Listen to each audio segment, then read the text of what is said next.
Sparked by the reckoning in US gymnastics, The predator was left in power for decades. As I look at you today, I feel nauseous. This group of women you so heartlessly abused are now a force, and you are nothing. spurred on by the subsequent Doco Athlete A. We felt utterly powerless. Last year, Australian gymnasts broke their silence on gymnastics' worst-kept secret. I got called fat for the first time when I was 12 years old. I was called heavy most days, and if I wasn't called heavy, I was called stupid. I was getting abused in 2018 and 2019 from the coaches employed by Gymnastics Australia. Their bravery also detailing allegations of physical, psychological and even sexual abuse, forcing Gymnastics Australia to order an independent review.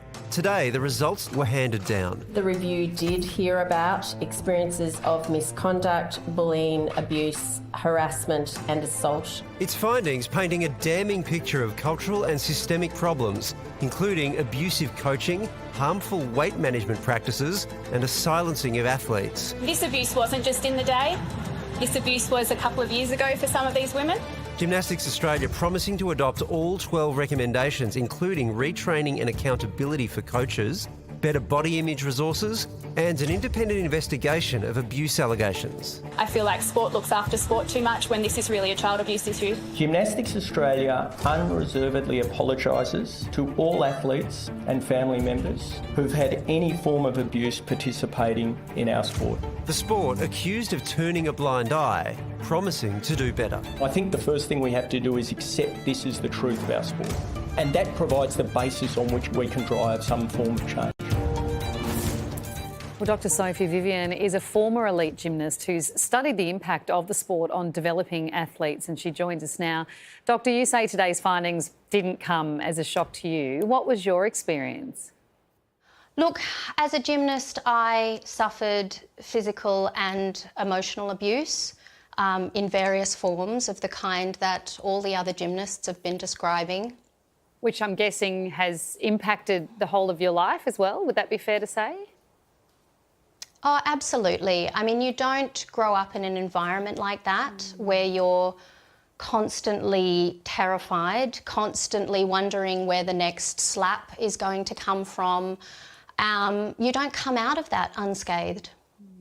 Gymnastics Australia, Sophie, today sort of sidestepped the issue about who knew what at the time. Is it possible that they didn't know what was going on? No, it's not possible that they didn't know what was going on.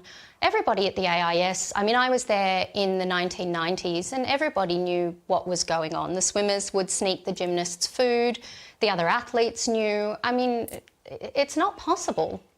So if so many people knew, how did it get so bad, Sophie?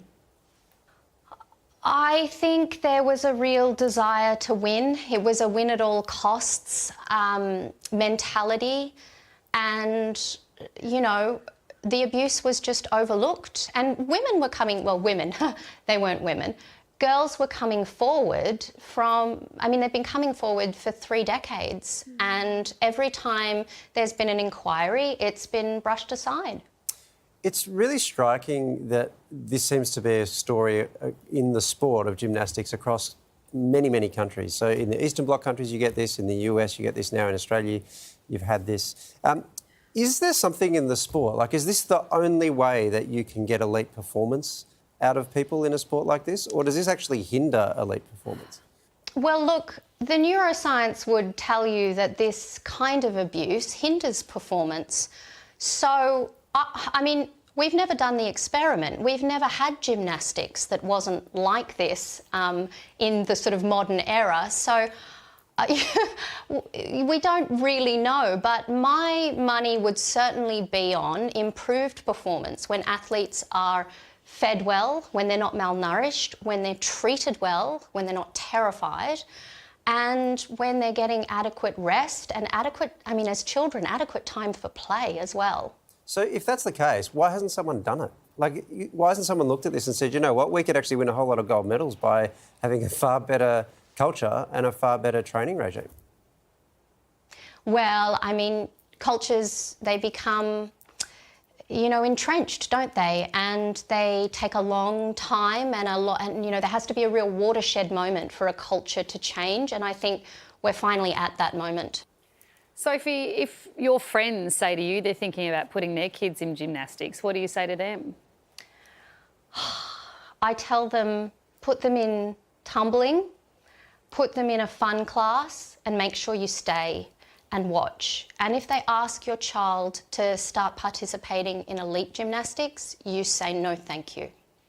And do you say that because of the situation as it is at the moment? And I know your time was in the 90s, but we've spoken to gymnasts who are much more recent than that. The same problems persist. Do you think it's just about this moment in time, or do you think the sport of elite gymnastics just cannot be fixed? I think it can be fixed. It can be fixed by having age limits. So we need gymnastics to be a women's sport, not a sport of little girls.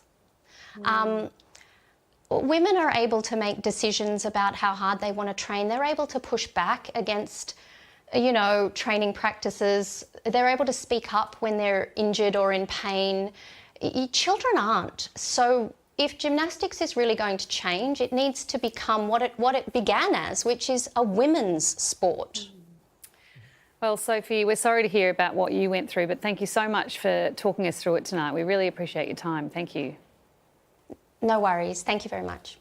With so much content online, it's sometimes hard to keep up with it all. And let's face it, who has the time? The Project YouTube has you covered with the stories that matter. Hit subscribe for a daily list of the news that you need to know.